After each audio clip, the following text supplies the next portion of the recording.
HHDG.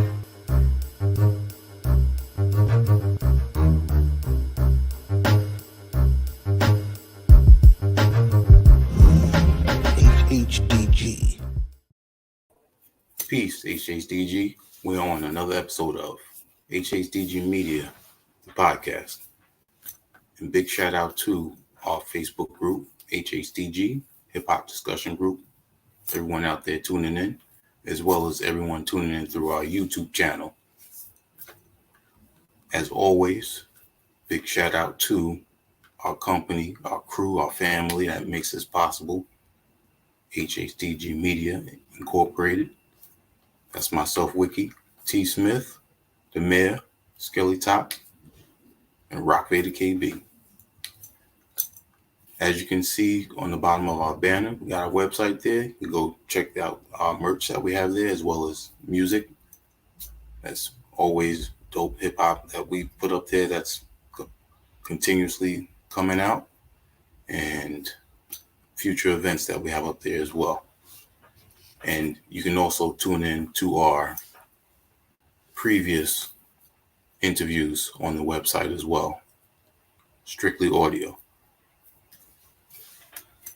For tonight, we have a dope production duo repping the Bronx, whose sound can't be pinpointed to one particular style. They've worked with the likes of Sky Zoo, Billy Bathgate, All Hail YT, plenty others I can name, Left Lane Didon, Ronnie Alpha, Junie. I can keep going on, but they definitely gonna let us know who else they've been working with. And they're also gonna talk about their new release that just recently came out, Sonic Brilliance. They're definitely known for having an ill production that, just from the few artists that I named, you know what type of lyrical style they come with, and they're not all the same. So for these artists to work with these two producers and still come out with that dopeness, you definitely got to give it up to the maestros for that. They've been doing production for quite some time, and we definitely want to get into, where their startup came from and why they continuously support the independents. I'd like to introduce the production duo of Str8 Bangaz with Rachi. Peace, yes, peace. sir. What's good. Chilling. Thank you for having us, brother. Absolutely. And also, Rice. Yes. How you doing? That's Sicky. Thank you for having us, man. Absolutely. Definitely looking forward to this. Absolutely. Like you were saying when we were talking briefly, definitely put in some years and experience in the music industry. Sure. First off, Bronx-based duo. Definitely. So tell us a little bit about where you originally came from. Northeast Bronx, if you know anything about the Bronx, definitely the Northeast Bronx, Boston Road area. Okay. Eastchester Heights, originally known as Hillside. Just where we grew up. That's where the foundation started. It's where it began. You know what I'm saying? Definitely that's where it was at. Heavily influenced our music and everything, like our style, everything is really like golden era hip hop type of style. And like Rice said, it really came from, just that Bronx type of upbringing, from Hillside. That's really where it all came from for us. The love and everything started right from there. Growing up in the Jets. Definitely. There you go. Now, tell us about, growing up there. Was there any other elements of hip hop that the two of you were into?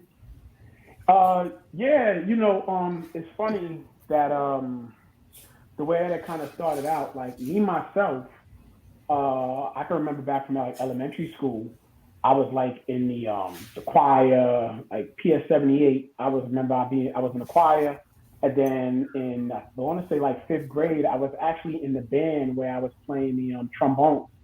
And then even when I went to junior high school, 135 over there on Wallace Avenue, I was in the band in junior high school as well, playing the trombone in the band. But still, Mm-hmm. never thought about any type of, musical production or anything like that. At that time, it was just like, all right, I'm in the band, I'm playing an instrument. Didn't really think that I would want to take it further at that point. Mm-hmm. For me, and for me, it was really Rice that was the one that really kind of like brought it to me. I want to say around probably when I hit about 16, maybe it's probably when he really brought it to me around 16. Like we should really get into this. And before it was even making beats, we were both rapping. It started off with us rapping. It had nothing to do with any type of producing.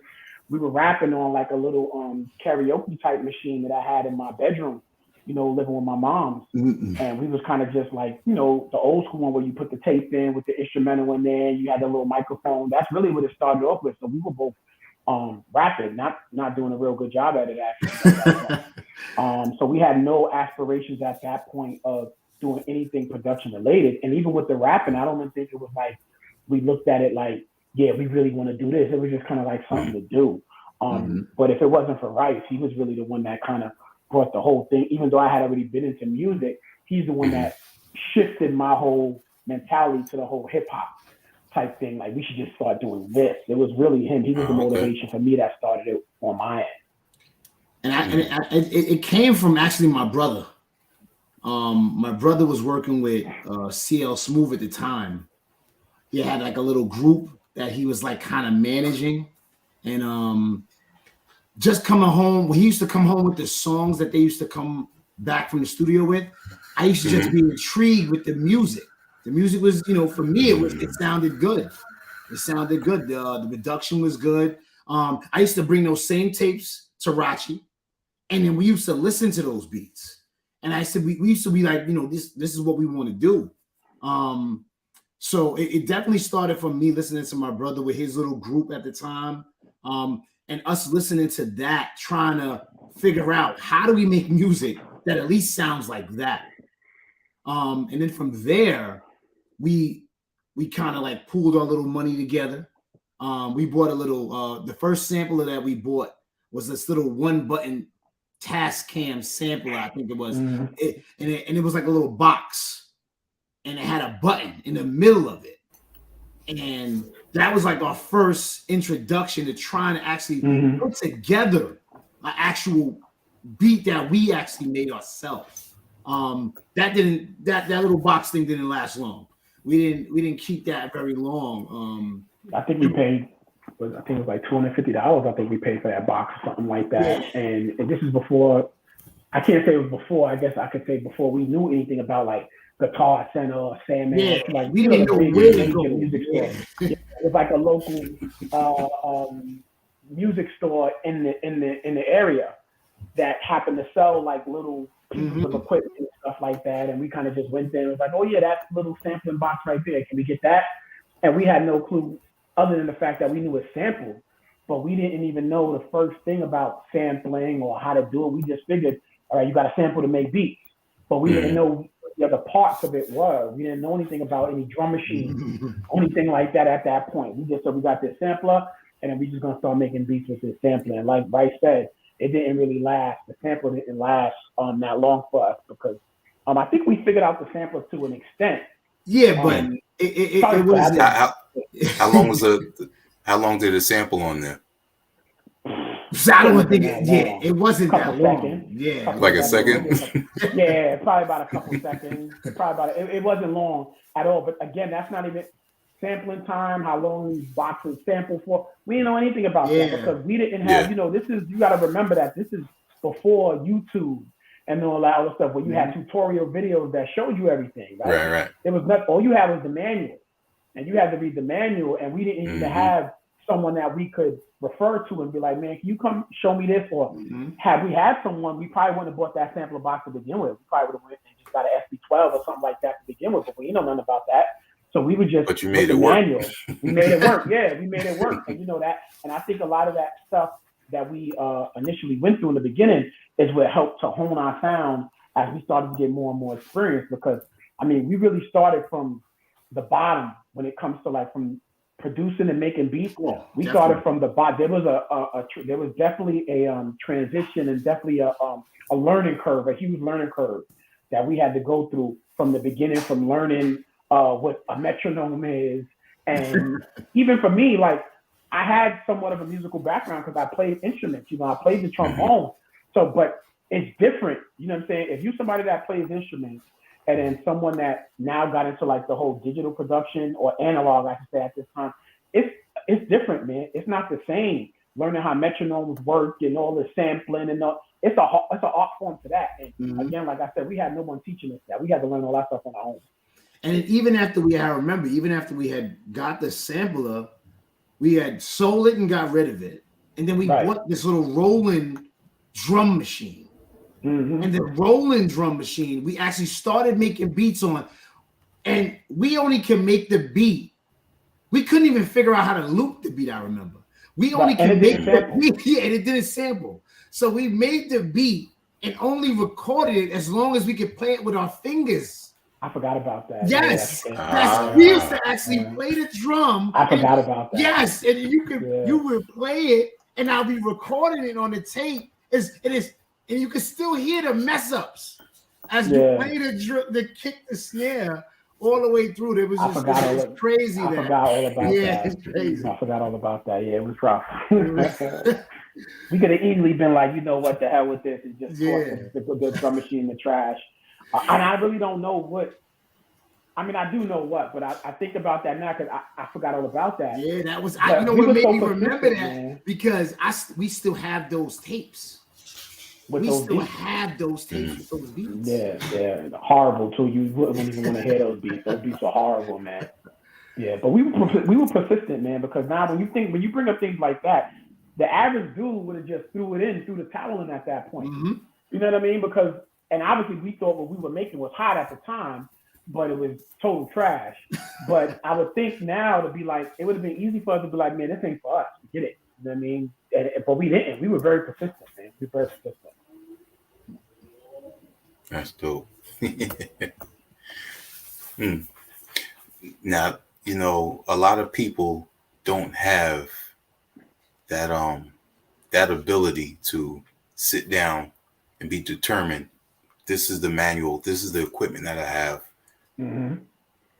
Be able to comprehend and understand what's in that manual and then execute it.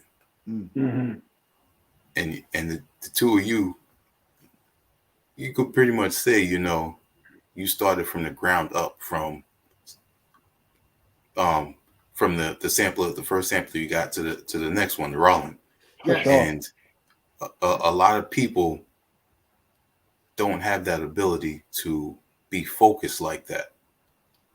Well, to be honest, even after the Rollin', we got the SB1200, and that's when we actually figured out some things about what equipment. And I think that was from us maybe looking in a Source magazine and reading like we always used to do, and finding out some of our producers used that piece of equipment. Right. So then we went out there and actually bought the SB1200. And that was saving money, little money that we did make, little have. But even when we got the SB1200, I'm not the type of person to read anything. So I'm not going to tell you that I read anything. But I tell you, I used to just leave it on Rachi. He would read something. And then when he figured out how to do it, just tell me, and then I'll go about it and we work it out. So well, the equipment was always after we got rid of the Rollin', because the Rollin' and the sampler were in Rice's crib. Yes. And then when we got the SB12, the SB12 was in my crib. So at that point, from that point, like it just so happened that all the equipment that we bought always stayed in my crib. So I would be at home up all night, 2, 3, 4 o'clock in the morning, just trying to figure it out. Like, what the hell? Like, I got to figure this out. And then when Rice would come over the next day, and he probably already left my crib probably at about 2, 3 o'clock in the morning. He would come over the next day, and I'd be like, oh, you know what? I figured out how to do this. Let me show you. This is how you get it to do that. And then little by little, we started picking things up and putting it together. And definitely, like, even when the transition, like Rachi said, the transition of our beats, production changed. As we got to the SB12, yes, they weren't the greatest, but then even on the SB12, as time went by, the beats were getting better. You know, they were actually getting much, much better. And then we transitioned from that SB12 to an MPC 2000. And that's around the time MPC 2000 came out. I think that was in maybe like 90. I don't know if I'm going to say 93. It was the first one. We had the first one. The first 2000. First 2000. So that was probably 93. The very first one. Yep, we the got. very first one. It first came out because we had the 12. Yeah, we had the 12, and I believe we went to Sam Ash. Yep. Down all in the city. Down in the city. Right, and Manhattan. And then when we went there, I believe we weren't even going there for NPC because no one knew about it at that point. Yep. We didn't. And the sales dude is the one that told us, like, listen, I might want to hold off. You know what it was? We were going down there to buy a 950, the sampler, the 950 sampler. Mm-hmm. And the real hip hop dudes know what the 950 is because now we started to realize the type of equipment that we needed to make the type of beats that we wanted to because we have been rocking with the 12. Yeah, because we have been rocking with the 12 for a minute. But the problem with the 12 is the 12 only gave you like, I don't know, 2.5 per pad. We didn't have much time sampling on the 12. And then what we used to do with the 12, I'm telling you, it really all lends to how we I remember. We used to take the records and put we wouldn't even speed it up to 45. If you took the little put it in between, in between, if you took the little button on the drum on the record player and put it in between 33 and 45, it would speed it up even faster than 45. Yeah. Mm-hmm. So we would put it there, sample it as long as we would be able to get it on the 12, and then another problem with the 12. But the 12, you can only slow it down by so much. Yep. Mm-hmm. So we would slow it down as slow as we can get it because it was like warp speed when we sampled it, and then the 12 only let you slow down but so much. So we would slow it down to as much as we could once we got it into the 12, and then we would make the beat off of that. Mm-hmm. But then we realized, like, we need something with more sampling time. Then we found out about the 950, and we went to Sam Ash to get a 950. And the dude that was in there said, if I was y'all, I would hold off on buying this 950 because there's a new machine coming out called the MPT 2000. And then we was like, you know what? And we put a deposit down in the MPT 2000, and we had to wait probably about a couple months, to get it. Months. And I remember a homeboy called us up like, yeah, it's Christmas. You got an early Christmas. He said, yo, your MPT 2000's here. And then we went down there and bought the MPT 2000. Mm-hmm. That's how we ended up getting an MPC. We wasn't even going for it. We were going to get a 950. Mm-hmm. Because we was infatuated with the 950 SB12 setup. They worked great together. So that's what we was used to hearing the Pete Rocks, the Lost Professors, those people were using that setup. So we wanted to use that same setup. And then just local dudes in the hood that would make it. Right, yeah, absolutely. Local artists in the hood that we were looking up to at the time, they were using the SB12 and the 950. So we was just like, oh, we got to get ourselves a SB12 and a 950. Mm-hmm. Yeah. I think he might have froze. I hope not. On your end, it looks like it's frozen on my end. His screen is frozen on my end. Maybe he's coming back in now. Oh, there you go. Yeah, all right, sorry about that. That's all right. It's all good.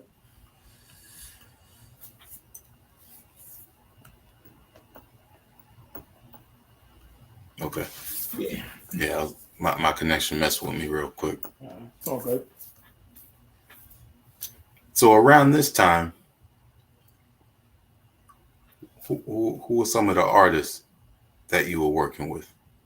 With the SB12 days? Well, yeah. Well, we was just working with local artists ourselves per se. Right. But what really happened was, as we had that SB12, we started to figure things out, and beats actually started to sound much, much better, progressive wise, and just transition wise. The way that we were putting the beats together, we started to get other pieces such as the 1080 sound modules. We started to put things with that MPC 2000, and now we were actually moving. We were grooving. We were getting a little bit more respect locally, and then we started to try to maneuver and sell beats to people. But what really kind of put us over the edge was I had a friend that worked in a bank, and somebody came in there one day to deposit a check, and the check had a Bad Boy stamp on it. And this friend of mine asked the guy, what did he do? And he said, I make music for a living. That's what he does. And my friend was like, well, I have some friends that make music too. He wanted to connect us. And the guy was like, well, here's my number. I'll call him and we'll see what we can do. And actually the person was Young Lord, one of Puff Daddy's Bad Boy hitmen. And he actually came to listen to our beats on Thanksgiving. And I can't remember what year it was, but it was on Thanksgiving though. He actually came to my house on Thanksgiving. Because he was also from the Bronx. He yes. was from the Bronx, which we didn't know at the time, but he was from the Bronx. And he came, he listened to some of our beats. And that was like really the first time we ever played our beats for somebody of that caliber, somebody that had music out in the, in the actual game. And when he came, he listened and he didn't make any sounds, he didn't make any frowns, he didn't make any faces. He just was stone cold listening to like me play whatever little beats that we had. We probably had about 40 beats. And I played them all. And he didn't make any gestures, anything. But at the end of it, before he left, he gave me his number and he gave me an address and said, meet him here at this particular day. Oh. And we met him there at that day. And the first thing I remember when we pulled up in the car, he had the Acura. And he told us to get his keyboard out of the trunk and carry it upstairs. And we carried it upstairs. And it was Axis Studios down in the city. Carried it upstairs. And when we carried it upstairs, we went to the studio and we put the keyboard down. When they were setting everything up, the song that he was actually producing was Caribbean Connection, Big Pun featuring Wyclef. On Pun's first album. Mm-hmm. And we was actually in the studio to witness the mixing of that song. So that was like our introduction into the whole thing.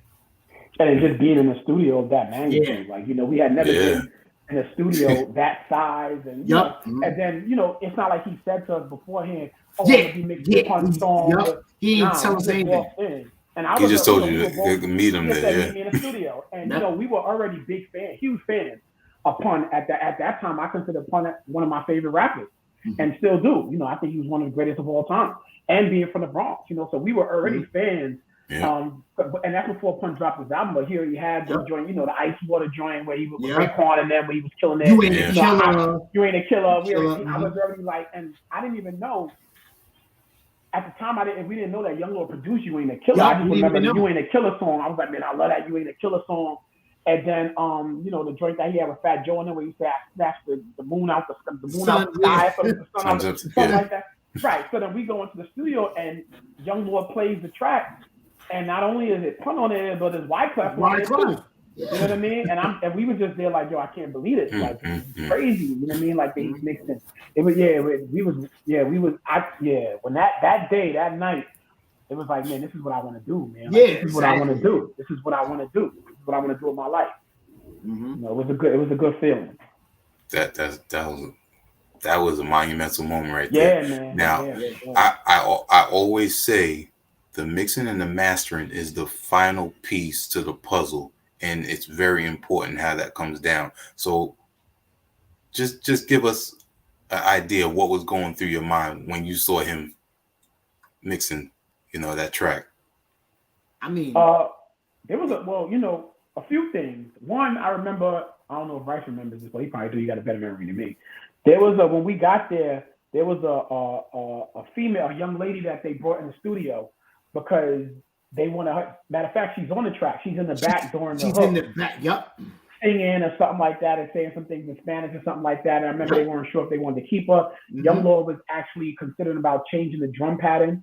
So he was asking us, like, do you like that drum pattern? I don't know if I really like the drum pattern. But the drum pattern was killer. To this day, if you go back and listen to that song, the way that drum is knocking on that record is crazy. And he wasn't even, it's crazy to see someone that was already, and I wouldn't say Young Lord at that point was established. He was just starting to heat up at that point, but he still had that insecurity, right? Like, he's like, do y'all really like that drum? Yeah, and we sitting there like, you're asking us this, like, that's part of why clip you got on swing. He's like, but do y'all really like that drum though? Because I'm thinking I should change it. And we like, nah, keep the drum the way it is. It's knocking the way it is. So just to see that process and just to see someone at his level at that point, and he had, he went further than that at that point. Like I said, he was just heating up at that point. But to us, it was like, you up here, we down here, and for him to turn around and look at us like, yeah, but what y'all think about that? Like he actually valued our opinion.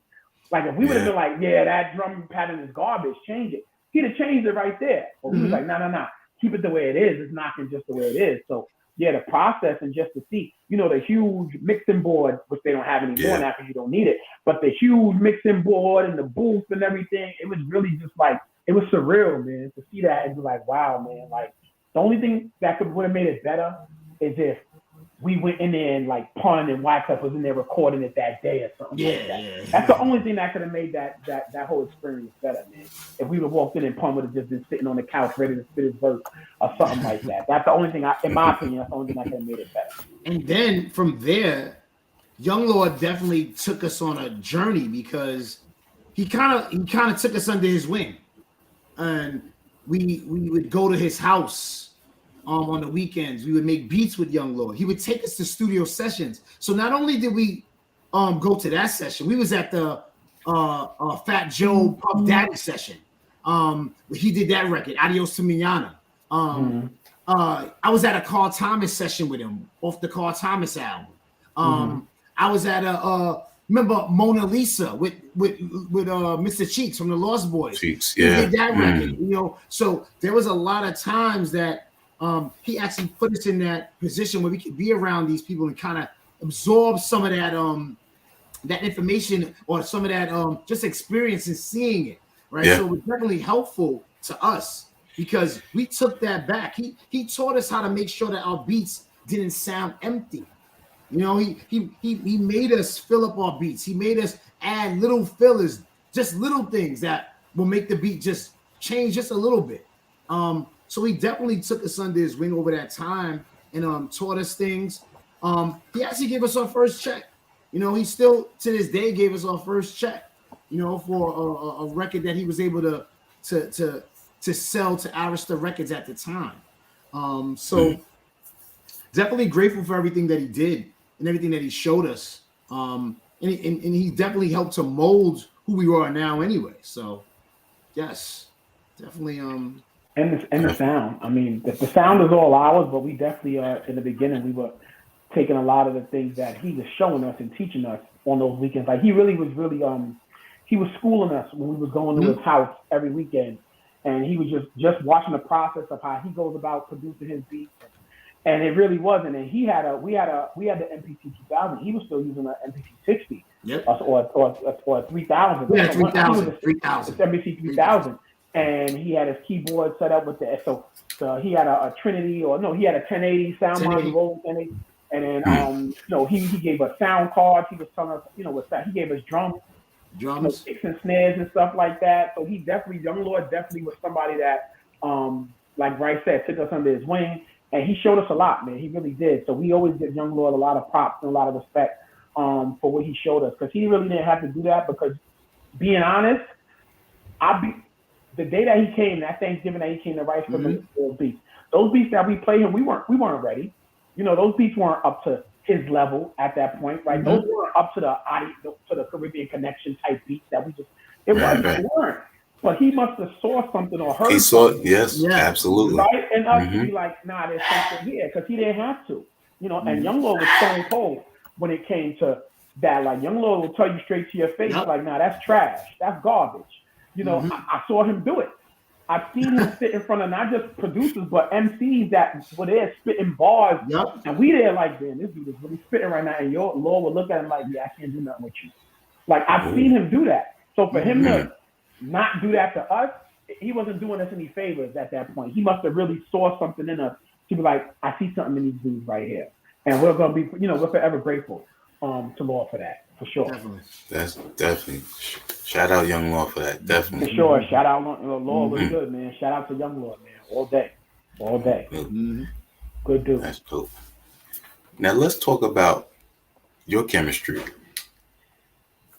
Before we got on, Rice was talking about and you mentioned it, live instruments, Rachi, Right. and Rice was more of, how did you say it? I don't remember exactly I what tell you you said, straight but up, you said a I certain ain't, way. I ain't playing anything, and I ain't That's Right. trying just to Well, learn yeah. something. Yeah, So I that's tell always been you, his I keep mentality. it. I'm gonna be 100. I'm not gonna sugarcoat it at all. I'm Right. not That's trying to always been play his it, mentality. and I'm not trying to learn it either. So Yeah. definitely, I'm gonna sample, and I got a particular way that I'm gonna go about things. So when it all Mhm. came back down to when we first started making beats, yes, Pat definitely would do all the other, intricate things. Like Pat, Rachi took the time that definitely make sure that every beat had a bass line, or every beat had something that a bridge or a string, and that's what it was. So it kind of just worked out that way, that sometimes I might just be like, all right, I got the sample, I might loop it, I might add a drum, or I might play a little bit, but then after that, that's all I'm giving you. Now it's time, I'm just being honest, that's it. I might do a sequence, I might change something, but that's it. But then from there, Rachi would finish off the beat, make sure that it has all the elements that it needs to be complete. So that's kind of the way it was. And we're, like I said earlier, we're just an acquired taste. Not everybody can understand what we do, and it's the truth. Not every MC, not every artist. You have some artists, they can hear the beat, they may never say it's whack. They just don't understand what to do with it. Mm. And I think that we've always been that way. I think that we've always made beats that when somebody listens to it, they just kind of, they may just, I like it, but I just don't know what to do with it. And it takes a special person to know what to do with what we do. That's why our resurgence, per se, I want to say resurgence, because we took time off. We took time off from this. Like, we was going at a hard pace at one time, where we was almost at that point, right? We were making moves. We almost signed to Rough Riders. We almost signed to Ty Fife as a underling under his little stable. So we were making progress. We were working with different production companies. So we were definitely making moves, trying to figure out our place in this game.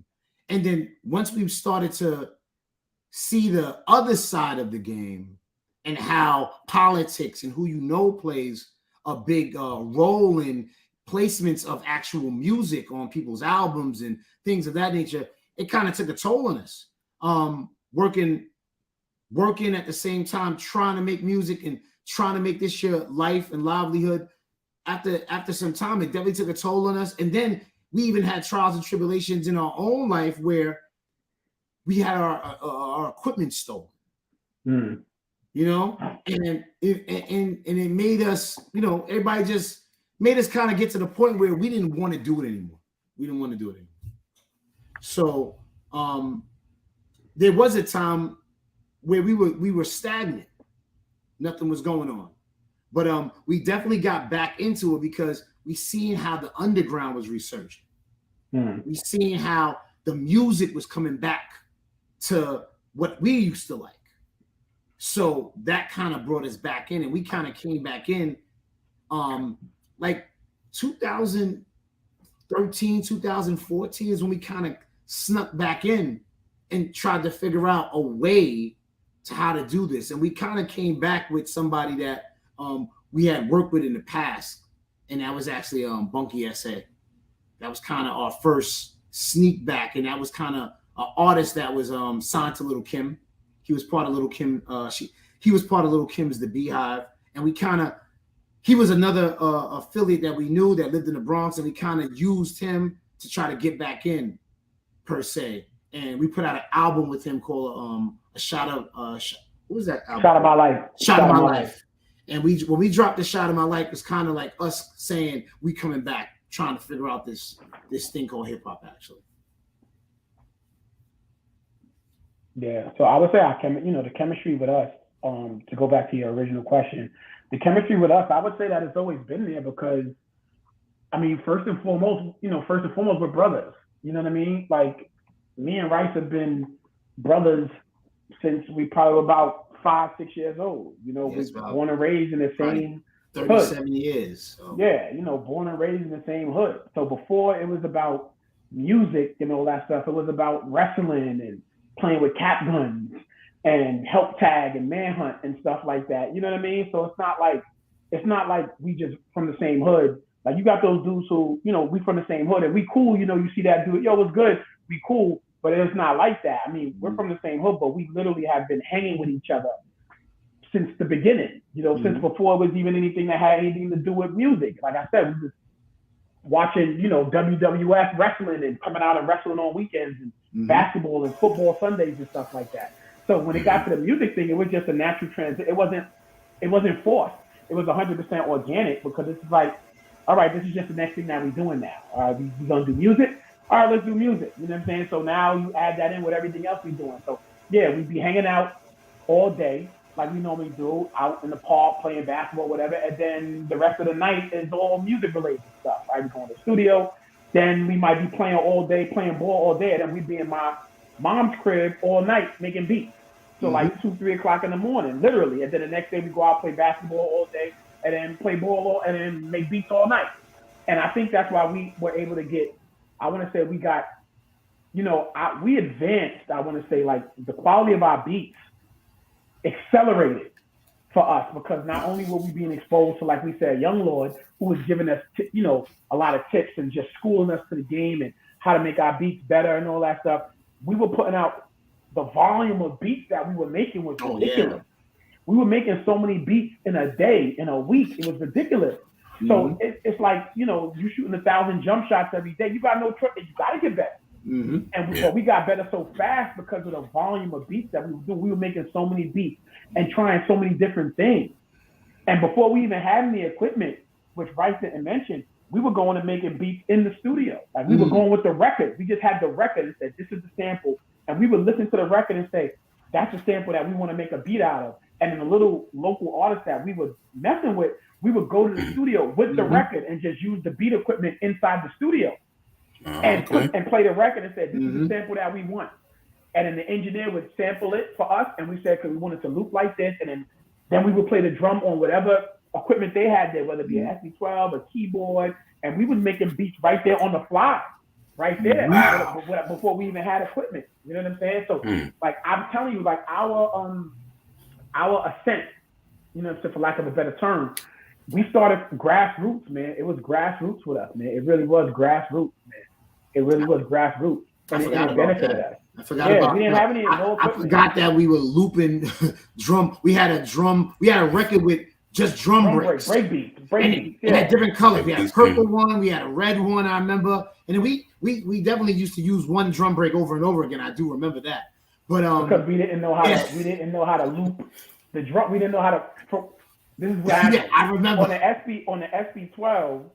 One of the cords on the back of the SB12 was a audio out that you had to connect in order to hit a metronome, so that you know if you're on beat or not. You know, to give you that 1, 2, that count off.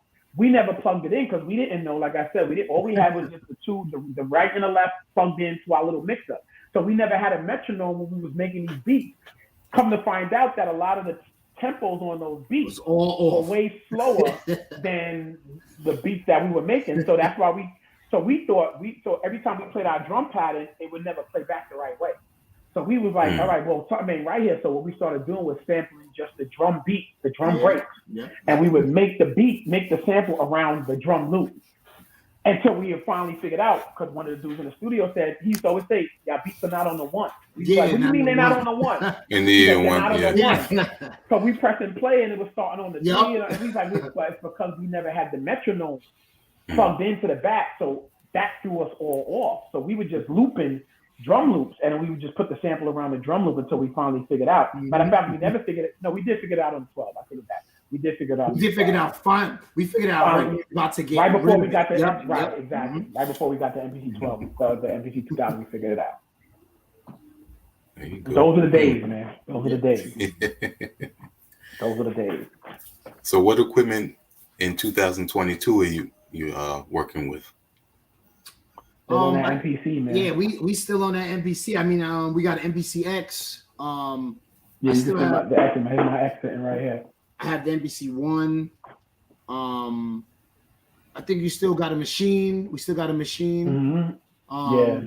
But MPC all day. MPC, Right. we never gonna change that. I think that's our bread and butter. I think it works well for us. Don't get it twisted. We have used many different pieces of equipment to make beats. We've even used apps on phones. Right. But right. when it some of the beats on that Bunky SA album were made on apps, the Beatmaker app that was straight on the phone. You know what I mean? Not only his 100% from the phone. And actually the Bathgate first album, Grand Opening. Yeah, straight off. A lot of those was straight off a phone. Right. So we can pretty much rock any. And if you're a real producer, honestly, if you're a real producer, man, you can rock on any piece of equipment. It really doesn't even matter what the equipment is. You should be able to rock on anything. And I feel the same. I mean, I can rock on any piece of equipment. I don't care. It may not be my favorite piece of equipment, but I can get a joint off of there. I'll pull a beat out of there. You know what I'm saying? But yeah, the MPC for us is just, it's home for us. Is where we feel comfortable. And the advances in technology on the MPC now are just ridiculous. Especially when you're talking to dudes like us who started from even though the 2000 wasn't the first iteration of the MPC, you have the MPC 60 and the MPC 3000 and all that stuff. But for us, it started with the MPC 2000. And now you have a lot of dudes that look at the 2000 as like the flagship of Akai's drum machine. You know what I'm saying? But they forget about the MPC 60, the MPC 3000. You know what I'm saying? A lot of hits was made off the MPC 60.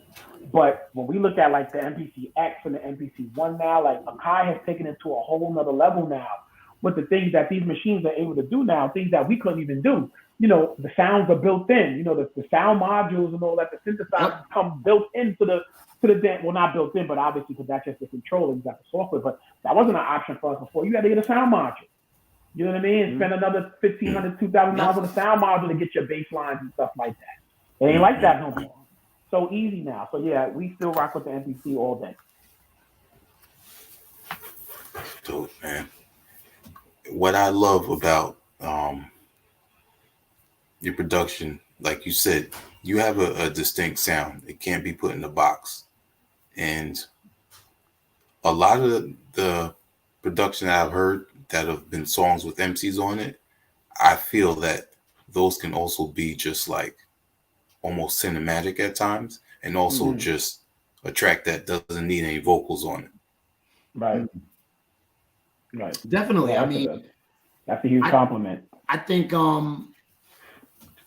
some of the projects that we put out in the recent years, whether it be All Hail, the Left Lane to Dawn album that we did, Bathgate's Junie's project, Bathgate's album, even any of our Str8 Bangaz albums, our Rebirth of the Cool album, the Reagan era, 20 for 20, any of these projects that we've actually put our hands on, they don't sound the same.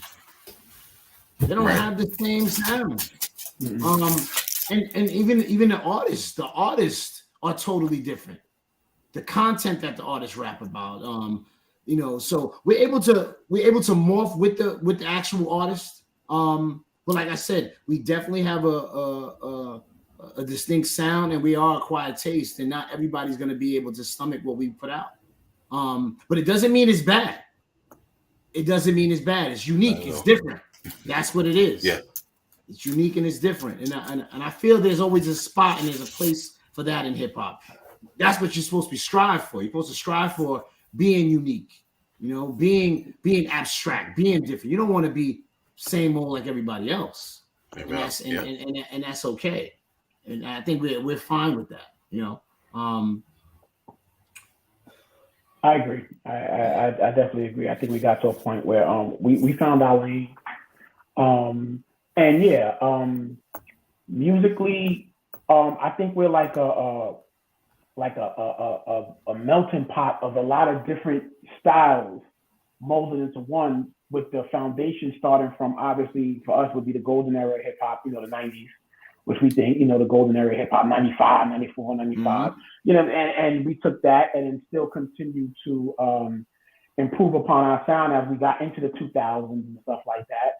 And then I think we hit a certain point where we figured out like this is just our lane, like this is the type of music that we like to make, and we stuck with that. But at the same time, it doesn't sound dated.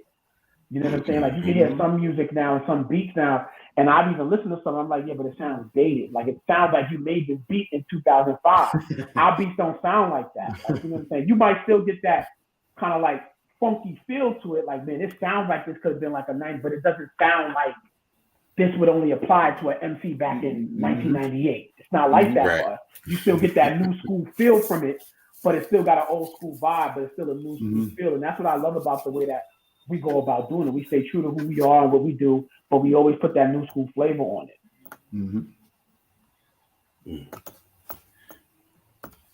Phone tap, because you brought up making beats also on the phone with the phone tap project that was with the iPhone, right? Yes. Yeah. So it was the Beatmaker app, and at that time we had iPhones, and the Beatmaker app was on the iPhone. I think that app only cost $30. Yeah, I think it was $20 actually. $20. And we had, this is one of the things that we needed to make beats after our equipment had got stolen, because we didn't have equipment anymore. And we kind of was in that phase where we didn't want to make beats, but we kind of couldn't let it go at the same time. So we was like, oh, we heard about this app. It was called the Beatmaker app, and it was only like $20. And that app did wonders. I remember the sampling time was exceeded. You can bring in drums. It was so much that app did. And we had that app, and we made a lot of music off that app that actually made a lot of projects. And people don't even know those beats were from an actual app. So the Phone Tap project was just a bunch of old beats that we had made off of that app that I just said, let's just try to throw it out there. And I actually put it out for free off of our website. And then the Phone Tap 2 was just more of those beats that I had stored, and I just said, just give it to them again. So that's exactly what it was there for. And that's what we do sometimes. I like putting out these instrumental albums to kind of give people of that don't know maybe much about us a little insight to what we do, so they can listen to these instrumental albums and kind of get an idea of our sound. Like elevator music, I want you to be able to sometimes just listen to the music. You don't always have to listen to it with somebody rapping or singing on it. I just want you to hear the music, hear what we actually put together. So putting them out there, and then putting some of them out there for free is also good too, because I want to give back. Because we definitely appreciate when somebody does buy something off of us, Str8 Bangaz website, off the Bank to This website, and buy any of our projects, any of our CDs, cassettes, vinyl. So I definitely always put something up there for free. So artists, or I mean, not even just artists, if they want to rhyme to it, but just a fan wants to just listen to it. So that's definitely important. Quick question. What came first? The actual word Str8 Bangaz or the Bangaz? Well, actually, it was not neither. It was we started off. Well, there was a lot of manifestations of our name. When we first started out, it was S.A. and Mr. Reed. S.A. and Mr. Reed, yes, S.A. and Mr. Reed. Mr. Reed from Fantastic Four. And then I was Mr. Reed, he was S.A. And then we went from that to the Headbangers. Yeah. And then we was the Headbangers. And then we actually won our first award at the first Underground Music Awards for Producer of the Year under the Headbangers. I still got that award actually sitting up here right now. Then from the Headbangers, we went to the Bangaz. The Bangaz, with a D. The Bangaz. D-A Bangaz. Yeah. And then we were using that for a while. And then at some point, but it was the Bangaz for Str8 Bangaz Productions or something like that. So it was like produced by the Bangaz for Str8 Bangaz Productions. And at some point, I think it was Rice. Rice was like, you know what, we should just be Str8 Bangaz. Like, let's just put everything Str8 Bangaz. And I said, yeah, I like that. And then we just got rid of the Bangaz and just said it's just Str8 Bangaz, because that's really what we do. It's just everything we do is just Str8 Bangaz. So we just cut off the Bangaz, and it's just like everything is just Str8 Bangaz. Yep. Okay. And that brings me to vintage. Oh my God! I Oh knew you was gonna man. put that one up there. See, I Yeah. knew there you you was gonna go. put that one up there. The cover on that is still so dope to this day, man. Look at the cover. The cover with the microphone the whole Yeah, time. man. Hmm. The microphone on the front. That's still that cover was Yeah, dope. Yeah, get a that. little. There you go, right there. Yeah, Yeah. it is dope. That was dope, man. That just looks dope. Look at that, man. That's dope. That's crazy. That project was it was a project that took years to make because we worked on it probably since 2004. It didn't come out till 2010. We worked on it because during the time that we had our studio, we used to always get different influx of people coming in there because we shared a studio with another person that was having artists coming and do podcasts, different things like that. And Not even well. This is before podcast, so he wasn't even yes, podcasting it at that wasn't point. even It was just a regular podcasting, radio show. just regular It was just radio, an exactly. underground radio show. So there was always an influx of artists that used to come in there, and we used to actually be playing music from our side, and these artists sometimes would migrate over there. So we would get an influx of, maybe a one Lord time a Lord Tariq. Tariq come over there. Like, what's that beat playing? That sounds hot. I like that. So we had those.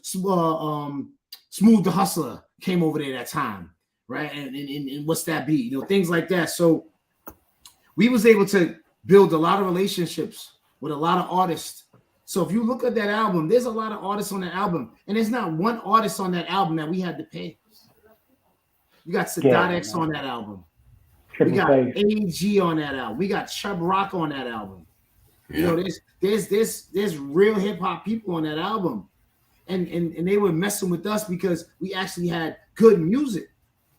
It was just good music. So it took a minute to get it, and the only reason it took so long is because that was during the transition period where a lot of those things were happening, where we didn't know what we wanted to do because of what happened with our equipment. So that's why it took so long. So that was kind of something that we threw out there just to test the waters and see what was what.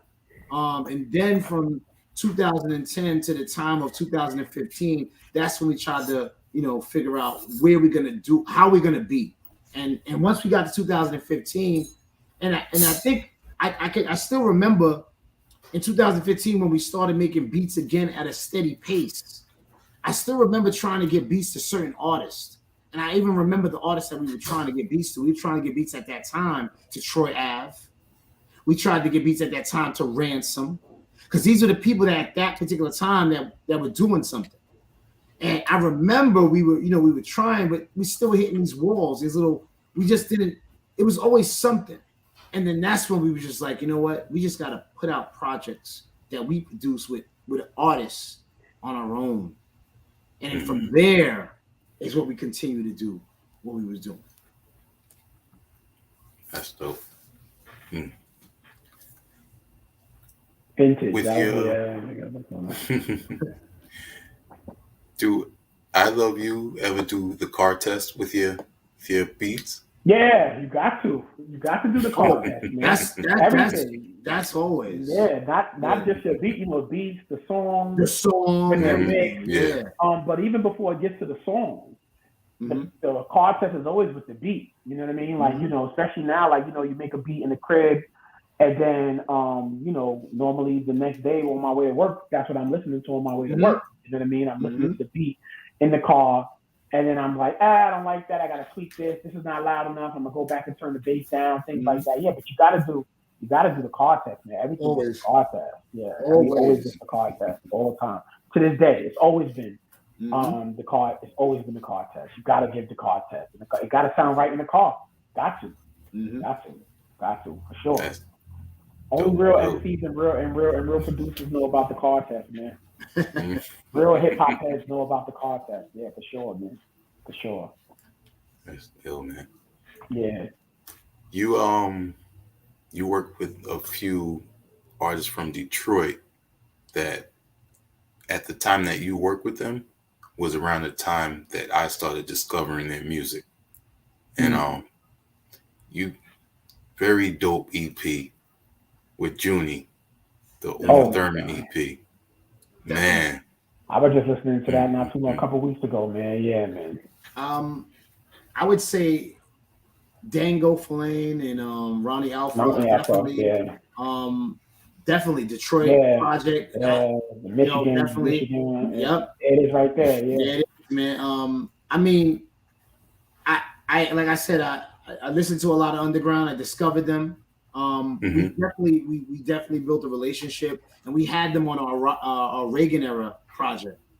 And from the Reagan era project is where we came up with us trying to put something together with them. And as we put something together with them, Junie was on one of the songs off of that project, and she reached out, and the rest is basically history. Because like right after that project, she had reached out to do hers, and to be honest, she probably had that project done within a couple of weeks. Like we gave her some beats, and it was just bang, bang, bang, and it was just done. And she was already dope anyway. You know, she sang, she rhymed, she even made Singing. beats Yeah. herself. And that's how I seen her. But when she was sending back what she did to our beats, it was just like, oh man, you know. Because even that for her, again, to go back to Righteous point where, you know, our beats are not for everybody, and every artist doesn't make the marriage with our beats the same way. Junie and the projects that we put out, those are the projects where the marriage between our production and their, you know, their lyrics, it just went like this. Junie saying like the marriage between our beats and her lyrics and her style and her delivery and her cadence, it was perfect, man. And that was a step outside the box for her.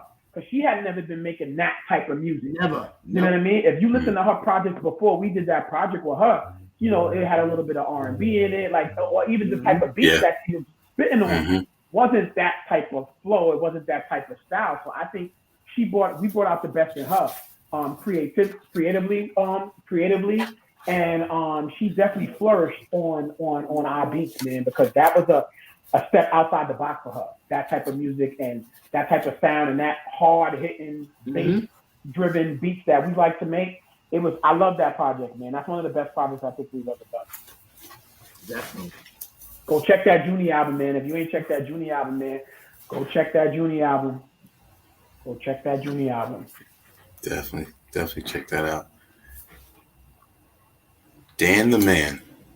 Oh. I noticed that he's done some mixing and mastering on quite a few projects. You gotta tell us about him. Not quite a few. I'm sorry to say that. He's like a silent. He's like a silent partner. That's what he said. Okay. He says I'm the third. He says I'm the he's third. Like banger. He's the third banger. He said he's the third banger. Okay. I mean, it's funny that you say that because every project Dan the Man has mixed. Oh, okay. Every project, except for, you know, like the All Hail and the Left Lane to Dawn, because those were more so done on their end of the spectrum. But when it came to anything Bang to This Music or Straight Bangers production, Dan the Man mixes everything that we do. Everything that we do. He just understands how our beat is supposed to sound when it's mixed. Because we've been through things where people have mixed our beats and we didn't like the way it sounded. So we've had those issues before. I still remember 40 Cal record of Dipset, 40 Cal. I remember he had a song was 40 Cal featuring A Mafia, and we did the production for that, and it's on actually his Broken Safety album, the first album. And I never liked the way that they mixed the beat. The beat never sounded the same way that we actually made it and gave it to him. It just didn't sound the same. So that was definitely the first time that I remember that. So Dan the Man is definitely the one that could understand how our beat's supposed to sound. You might have froze up. Oh, you did? Yeah, I think you did. Yeah, that's fine. I'll come back in. Yeah. I see you. You're good.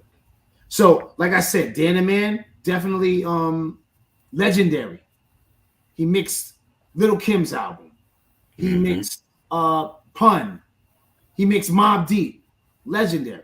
And he just mixed recent projects. He just did the Sean Price. Sean Price album. You know, yeah. So it's Buckshot. This goes on and on. So, I mean, I He don't got think the perfect name, Dan's the man. Because all I can say when people did, like Dan's the man. He is. Dan is the man.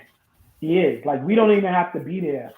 Yep. Even though we normally are there, but we don't have to be there when Dan is mixing because he just knows the way the beat is supposed to sound. He just knows. He gets it. Mhm. It's almost like he could have been in the room making a beat with us because he just knows the way it's supposed to sound. He knows how we want the kicks to sound.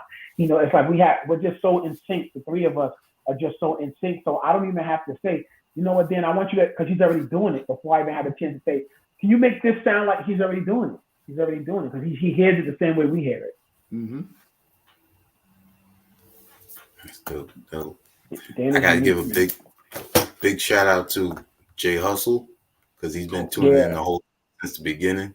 Oh, Hustle was good. Hustle was good. Definitely, we got something coming with Hustle. Something with Hustle and Motto coming soon. That's next year, so don't worry about that. There's something coming, something heavy too. It's sounding real good, so you'll definitely be the first to definitely hear that. And definitely got to give a big up to Hustle because not only is Hustle a dope MC, you know what I mean? Like Hustle, he come through. He pull up all the time. He support all the time. Oh, man. Definitely every project, every time I needed a verse or interviews or whatever. Hustle always. Mm-hmm. I didn't even know he was in here. So Hustle was good because Hustle definitely always come through. He always support us all the time, man. Good brother right there. Mm. The two of you work with many talented artists in the underground, and like you were saying early, you discovered, Junie. For a lot of the other artists that you work with, like say on the project Rebirth of the Cool or the Reagan era, did you discovered also some of these artists, just from listening to what's on the underground? I mean, that's how I kind of go about it. I mean, a lot of the people, it's so funny that you say that because when you listen to Rebirth of the Cool, we got Rome Streets on there. Mm-hmm. When we Rome Streets is big now. Yeah. Right? If you listen to Rebirth of the Cool, we got the Mussolini on there. Well, now Mussolini look much bigger now, right? So if you look at some of these things, we definitely already had the ear to who was gonna be that person. So my ear was always there. I'm listening to the underground. I'll bring it to definitely Rachi's attention. Like, if this person sounds good, I think he's all right. Let's reach out. So definitely on Rebirth of the Cool, I think that was one of our strongest projects. Rebirth of the Cool, definitely well put together. We have a lot of features on that project. Definitely, if people haven't got a chance to listen to that, you could definitely go on any streaming service right now. You could stream that project and get a good listen. Oh man, you got the vinyl. Oh my gosh. Those are sold out. Yo, let me tell you something. Vinyl is sold out. That vinyl sold out in a week. Really? It was a week. 1 week. Wow. So you gotta stream that now. You can't. You had to get the vinyl when it was hot. If you got the vinyl, you're a special individual. Yeah. Because that vinyl was not. It didn't last long when I put it up. So, but that was one of the best projects. I think it what's so funny? If you look at the front cover of the vinyl, that's our hood in the middle. That is a picture of our hood. That's where we grew up. We took that picture right there, and that's our hood, right in the middle. So definitely, I feel that we got the ear to a lot of people that are in the underground that are gonna propel and be that next tier of MC or that next tier of that underground hip hop that you're gonna be listening to, because you see it now. A lot of, like I said, a lot of people are on these projects that are in front of me. We had, even when we get to our 20 for 20 project, there's a lot of artists on that 20 for 20 project that now are doing a lot of big things. Don't get me wrong, Planet Asia was already Planet Asia before we started messing with Planet Asia, just like Sky Zoo was already Sky Zoo. But we still know who's who, right? Milan Constantine was already Milan Constantine before we started messing with them. But just being able to put these artists together and make the music that we make, it definitely shows a lot about us too, because not only did we select these beats for these artists to be on, we actually put them together with this other artist. It wasn't like they said, I want to do the song with this person. No, we're the ones that put these artists together on that beat. We're the ones that selected the music for them to go on to. So I would say, That's it. to say that, what I would also add to that is that, you have dudes that make beats, right? And then you got producers, And what I say about us all the time is that we are producers. You know what I'm saying? Like, we are not just dudes that make beats. A dude that makes beats is a dude that makes the beat. You hand the track over, and whatever the artist does on it is what the artist does on it, right? No real input from the producer. That's not us. We get the song, we get the verse, especially now in this day and age, right? Where you're not even really, most time, not even in the studio with the MC anymore. We're getting emailed or, we're getting sent the verse. We are not taking that verse, right? It's getting Dropbox to us. We're taking that. And by the time the song is finished, over and completed, it sounds completely different than what it was when they first sent it to us. Whether we added another MC on it, we changed the beat up, whether we mixed it a certain way. Yep. You know what I'm saying? We added little excerpts and parts from movies and stuff like that into it. And then most of the time, they don't even hear it. Right. They don't even hear what we've done until we just got the finished verse project. Until it's done, right? We just got the verse, and then by the time we get it to Dan, our brain in the studio, and me and Rice and Dan as well, we kind of just always like on the same page, and we're all thinking the same things. And Dan may be mixing it, and then we're sitting there and we're like, what would sound good here? We should take this part from this movie and put it right here. Or Dan will say, I'm gonna take the snare and move it here. I'm gonna put this effect on just this part right here.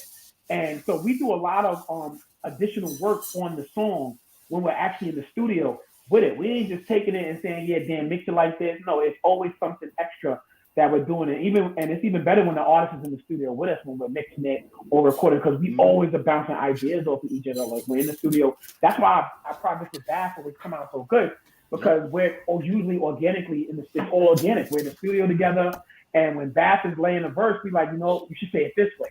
Or at that line right there, we're gonna have the ad lib double that. So say that same line right now, because when Dan mixes it, we know that we wanted to delay out a few times. Like this, the process is really amazing, man. When you're really dealing with some real dudes who really know what it's supposed to sound like, from the MC all the way to the producer, we all know how we want it to sound. It's a difference than just a dude that just makes beats. We don't just make beats, man. We produce. Definitely, that's true. Yep. And you were just talking about Rome Streets and how he's on another caliber. On 20 for 20, you got Mickey Diamond on there from the Umbrella Crew. And he's on fire right now. He's like the number one selling vinyl artist right now. Yep. And it's crazy because I'm gonna be honest. I was messing with Mickey Diamond when nobody, right? And it's just a testament to understanding that, yes, I heard him. I liked the way he sounded, and I wanted to get him on that project. He had a distinctive voice, and he's definitely on another stratosphere. And I'm very thankful that we had a chance to actually work with him, because I see what he's doing out here, and salute to him, and salute to the whole Umbrella. Snotty, Pro Dillinger. We work with them too, so. Yep. It's definitely just something that I feel I'm definitely proud that we've worked with all of these artists that are actually flourishing and becoming something greater than what they were before, because it just shows where we was at, where our heads are at. It shows what we do. It just shows what it is. Yeah. He's about to drop physicals for one of his recent projects. Before 12 on Wednesday. That's going to sell out. I'm not even going to lie. He is the number one sellout. He is the sellout king right now. He's definitely doing his thing, and definitely shout out to Mickey Diamonds, and definitely just respect for just even being a part of our project. You know what I'm saying? And showing us love. Absolutely. I got to meet him in person at Top Shelf Premium Supply and Demand back in August. And his voice is exactly the same.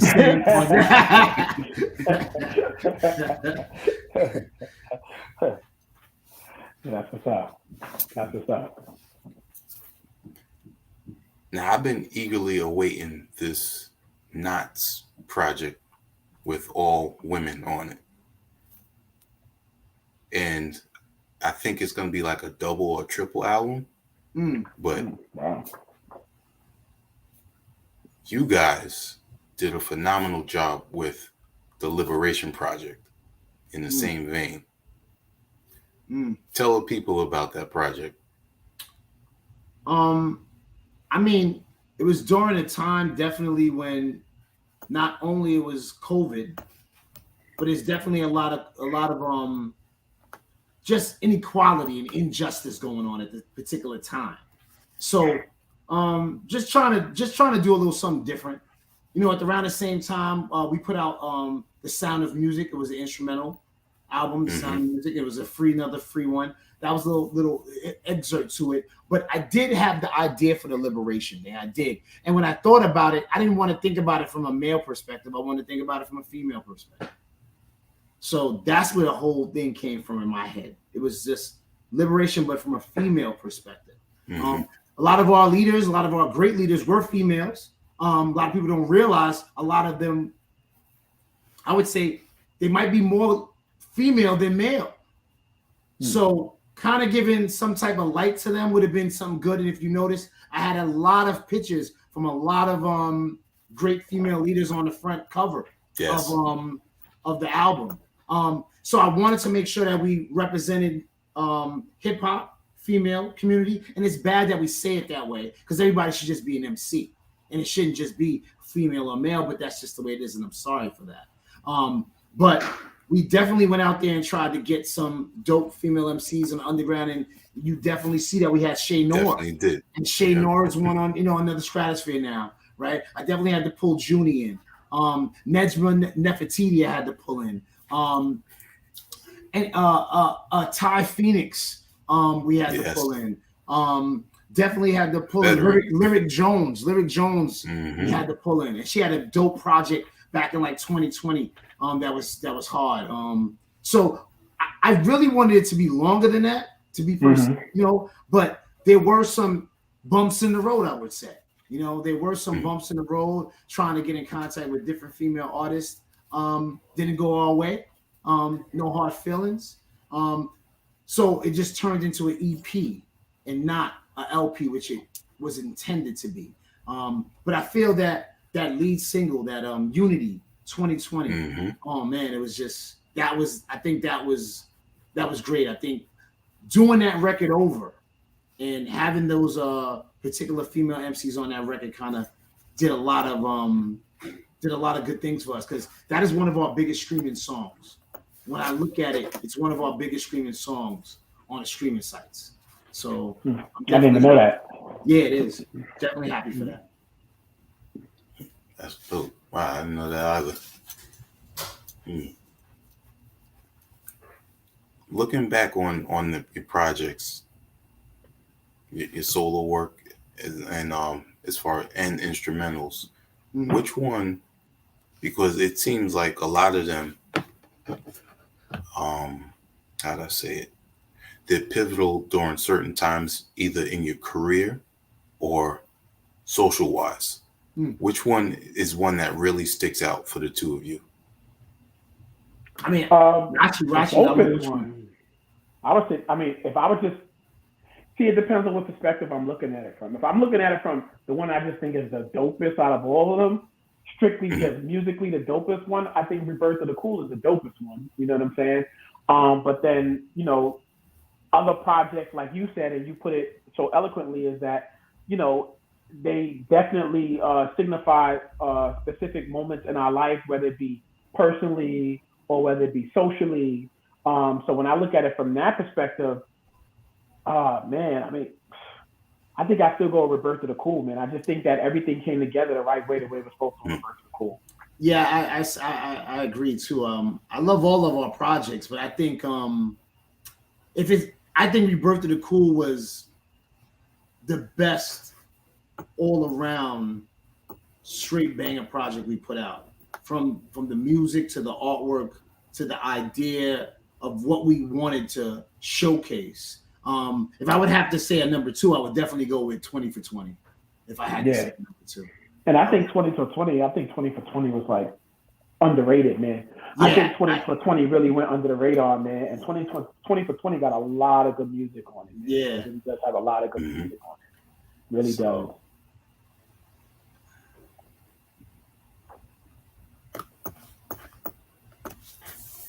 Let's get into the new project, Sonic Brilliance.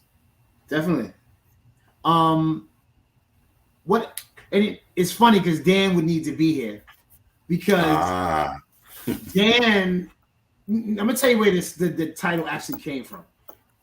Me and Dan were in the studio one day, and we were reading the write up that somebody wrote about the Str8 Bangaz project, Detroit, and they gave it, I don't know, like 5 stars out of 5, But hmm, what they said at the end was, what I just listened to was sonic brilliance. And me and Dan was making jokes the whole night. Sonic brilliance, sonic brilliance, sonic brilliance. We was making jokes every time. So I said, you know what? That's got to be the name of the next project. hmm. That's got to be the name of the next instrumental project. It's got to be Sonic Brilliance. Because that's exactly what we do. We make sonic brilliance. Right? So when you hear it, that's what it is. So when we put out these instrumental projects, we make so much beats. All it is just looking through them, trying to fish through them and try to find something that's going to be soothing to the ears. And that's all I'm trying to do. I just want to find something that you're going to be able to listen to and bump it in the car, ride to it. It doesn't have to be the hardest beat, right? It doesn't have to be. It just has to be something that's eloquent, just nice, just good to your ears, good to listen to, easy riding music. That's all I'm trying to produce here and make you feel good about yourself. Something to just kick back, unwind. That's it. Nothing crazy. And that's what that project is. So it definitely is out now. It's on the website, banktothis.com. It's definitely on all streaming services, whether you have Apple, Tidal, Spotify, it doesn't matter. All you gotta do is type in Str8 Bangaz. You'll see all of our work come up. Definitely stream it. That's what it is there for. And we still have vinyl, CDs, cassettes readily available at banktothis.com. But actually, what I will say is that we're almost at the tail end. So a lot of them is almost sold out, just letting you know. Well, So definitely there's only a few pieces left. And if you, like I said, you go to the website, you will see the sold out on a lot of those things. So if you do want something, definitely check out the website, www.banktothis.com, and you can definitely figure out if you want to definitely support the independents. You can definitely download free albums off of there. We have about 4 free albums up there. Definitely support the independents. Unplug from that matrix. And that's what we're just trying to do here. We just actually 2 young kids just living out their own dreams right now. Right. Everybody wants to be that big producer. You know what I'm saying? And in my eyes, that's what we are. You know what I'm saying? We're that. And as long as we're doing what we love to do, I'm content with that, and I'm actually happy with that. So definitely. I gotta agree. I definitely gotta agree with that. Obviously when we first started out, our dreams and aspirations went way further than what we're doing right now, right? Obviously when we first walked into that studio with Young Lord and all that stuff, obviously our next mindset is saying, all right, this is gonna be us in this studio and producing the records for the big artists and things like that. And of course, we'd be lying if we sat here and said that's not something that we dream and aspire to do. And we got very close to that over the course of our career. But that just wasn't the ultimate path. And I think where we're at right now is this is where we were supposed to be. And like Rice said, we're totally happy and content, more than content. We're just happy with where we're at. We're blessed that we can still do something that we love doing and something that we've loved doing since, I was 16 years old, and still doing it and still loving it and still have the same passion for it. I do fall in and out of love with it from time to time, but that's just like any relationship, right? You know what I mean? Like, so I do have my days or my weeks or my months where I'm just like, you know what, this is just, I'm over it. Like, we've done it. Because you just get so frustrated with things, but then it's like anything, it's a drug, man. It just keeps pulling me back. And I just can't stop doing it. Like, I just can't wake up and see myself not making music, because it's just in me and it's been in me since before I can remember. Mm-hmm. That's dope. One a production duo that sometimes when I'm listening to your music, I think of is Hank and Keith Shockley, the Bomb Oh, Squad, Bomb Squad, PE. PMD, man, One Nation, man. That album, that first album. Hank Shockley also was responsible. They were responsible for the leaders of the new school. So not only PMD, they were definitely responsible for a lot of early hip hop, definitely from that 80s era. So definitely want respect to them and respect to you for actually putting us in that category. You know what I'm saying? Of production or producers of that caliber.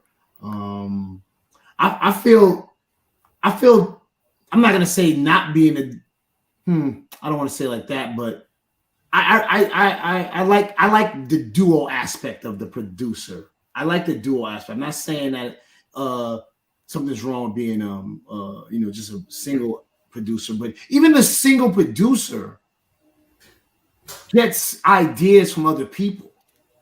They hardly ever just do everything themselves, right? Dr. Dre has multiple people helping, right? Right. Kanye has multiple people helping. These people have multiple people inputting on their music. So when you have that duo or even a trio, like Beats by the Pound was from Master P, you have that ability to lean on somebody when your mind doesn't have anything left. When you might go blank or you got a block, somebody else might have something else that you can pull from and draw from. That other inspiration might come from them, and that's helpful sometimes. So I definitely appreciate being a duo. It definitely has its benefits. It definitely does.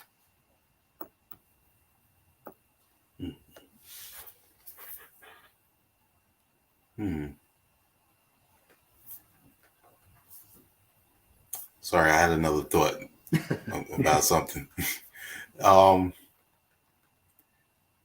With the Sonic Brilliance, what made you pick that cover?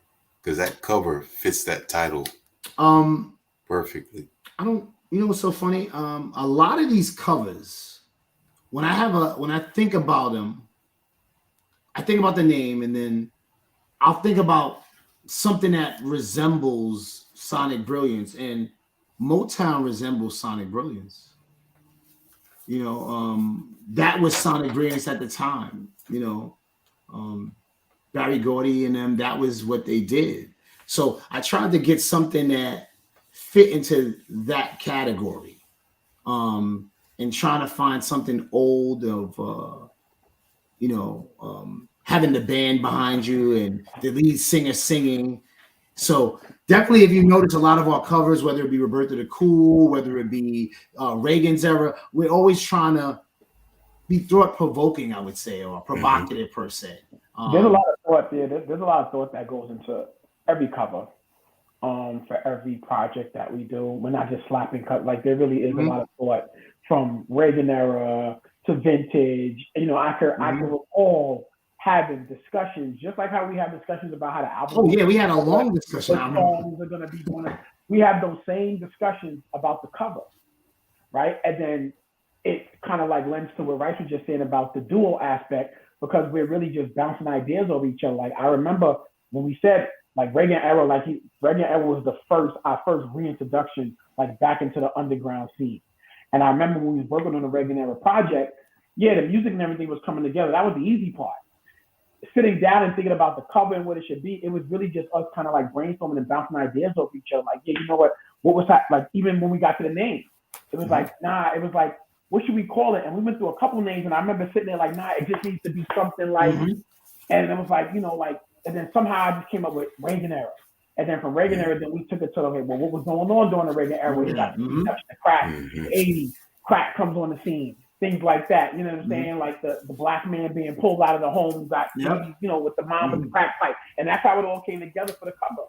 Revert to the Cool, same thing. Same Like thing, yep. I was like, man, it should be like some like old school kind of like like you in like like a jukebox type, you know, old school in Harlem, like in a little, with the cigar, but the little spots they used to have. I can't remember the name of them. Those little like spots they used to have like in the basement and stuff like Little that. smoke I'm like, spots and they playing right, cards and all that. exactly. Yeah. And with a whole revert to the Cool, and then Rice, to his credit, he'll then go and like Google and search and look online, and then he kind of comes with the pictures and say something like this, and I'll be like, yeah, but we should have this, and then we really just kind of put the ideas together like that. You know what I mean? So yeah, we put a lot of thought into those covers, man. We really do. We really put a lot of thought into the covers. That's dope. Vintage, same thing, right? That's why. Yeah. That's why we chose that type of microphone because it's vintage. On the cover of Vintage, because we like that's a vintage type. When you look at that microphone, I think about like LL Cool J, Mama Said Knock You Out, when he in the middle of the ring, the microphone was hanging down. It was that type of microphone that he was holding. So like, this is a vintage project, you know what I'm saying? So yeah, we definitely put a lot of thought into those. That's definitely those type of microphones that James Brown's used to grab. When James Brown used to grab it and grab that microphone, he slide across the floor. He's holding that type of microphone. So definitely. You also worked with another recent artist who's part of the Walkers that I'm a big fan of, and that's Spoda. You worked with him on the Chronicles of Roger Lynn. Yes, definitely. Spoda's doing his thing right now too. So shout out to him. He's out in LI too. I see him doing his thing. We reached out to him. I sent him a couple of records. He flew that back to me actually very quickly. That was one of the first records I got back for the Chronicles of Roger Lynn album. So definitely shout out to Spoda. He did his thing. He's doing his thing right now. Definitely keep doing your thing, boy. And he's definitely, like I said, I just got my ears to what's going on right now. So I try to find who's doing what they're doing even before they was doing it, or even before somebody was checking for them doing it. And I'm trying to be a part of it, trying to be a part of history, basically. I'm just trying to be a part of history. I'm going to ask about one more project before we wrap this up. No problem. Snotty from the Umbrella, Carfentelin. Get that real quick. That was yes, I remember that. There you go.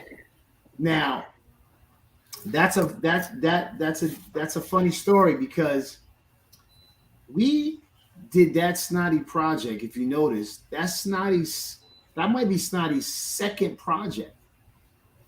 Before Snotty was Snotty, right? But Snotty's different now. Things are going on now. So I still remember the conversations that we had. At the time, he was still having some legal issues and things going on with him. But he had asked to definitely do the project, and I was definitely digging him. We gave him some beats. He put those records together, and the rest was history because I still feel that's one of Snotty's best projects. Carfentelin is just one of Snotty's best projects. It's one of the hardest projects he's put out. And again, it's that marriage between that MC and our beats, where once it happens, it's sonic brilliance. There it goes. It's sonic brilliance. So shout out to Snotty. I know he just came home not too long ago. Hopefully he stays out of trouble and keep doing your thing. Absolutely. Shout out to the Umbrella, man. Shout out to the Umbrella. Yeah, shout out to the Umbrella. Shout out Pro Dillinger, who's also on that project too. Definitely. They're doing their thing. Yeah. Now you mentioned some upcoming work with Jay Hustle. Is there any other work that you might want to speak about? Yeah. I mean, we're always doing something. We put out this year. We put out Bathgate's album, Nobody's Innocent. That's right. That was the second project we did with Bathgate. We actually have another project coming out with Bathgate next year, called Celebrated Failures. That'll be out sometime next year. We're working on the J Hustle motto project. That's going to be out next year. We also got a project with Tom Giss coming for next year also. So we definitely got some things in the work. Also, my fault. I don't want to miss anybody. We definitely got Bags the Boss. That's right. Yes. Out of Pocket Expenses 2 is already done. That's going to come out. That might come out this year or might come out next year. I don't know. I got to talk to Bags about that. But that's already done, and it is just as good as the first. And we also are working with another artist that we're about to come out with named CMR. And we got a project done with him. Yeah, and we got a project done with him. So we got some things working. We don't have a straight banger project right now in the works. We're kind of taking a little hiatus from that, but never know. Never know. Something might pop up. Ideas might come, But right now, those are the things that we got working on. Or the inspiration, comes for us to do another straight banger project. Because we love doing the straight bangers project for sure. It gives us a little bit more of an opportunity to showcase, what we do. So we definitely love doing the straight bangers project, but it just got to be right to do the straight banger project. We don't like to do, it got to be right.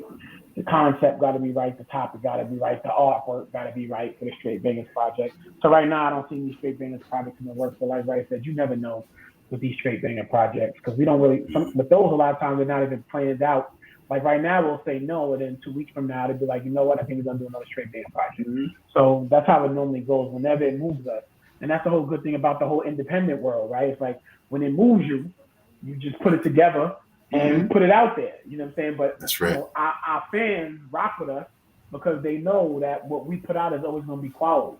We never taking any shorts on anything that we put out. So our true fans know whatever we put out is going to be quality work. Definitely. And that's definitely the truth because we don't got to worry about nothing. I drop on a Monday, Tuesday, Wednesday, Thursday, Friday, Saturday, Sunday. It doesn't matter what day. There ain't no particular drop day.